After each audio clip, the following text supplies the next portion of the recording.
नमस्कार मित्रांनो, स्वागत आहे माझ्या एका नवीन व्लॉगमध्ये. आज आहे माझा 30 दिवस सतत व्लॉगिंग चॅलेंजचा 13वा दिवस. आज खूप काम झालं आहे नर्सरीमध्ये आणि प्लांटेशनचं पण काम झालं आहे एका साईडवर. तो खूप थकलो आहेत मी, सो आवाज थोडासा कमी आहे. पण मग डेली चॅलेंज आहे 30 दिवस सतत व्लॉगिंगचं, तर व्लॉग बनवतो आहे. तर आज मी मराठीमध्ये व्लॉग बनवत आहे. सकाळी नर्सरीत आल्यावर 2.5-3 तास नर्सरीतल्या झाडाला पाणी मारलं. त्यानंतर आपल्या नर्सरीचे एक कस्टमर आहेत अश्विनी मॅडम, त्यांच्या घरी जे बाल्कनी आहे त्याचे प्लांटेशनचं काम होतं ते झाडांचं. Hanging plants, indoor plants, outdoor plants, काही शोचे प्लांट्स होते. ते रिपोर्टिंगचं काम केलं आणि खूप वेगवेगळ्या झाडांसोबत मस्त मजा आली प्लांटेशन करायला.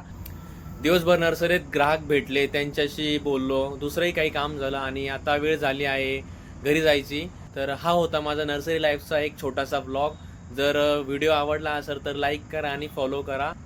भेटूया उद्या हिंदी भाषेतल्या व्लॉगमध्ये. तोपर्यंत बाय बाय.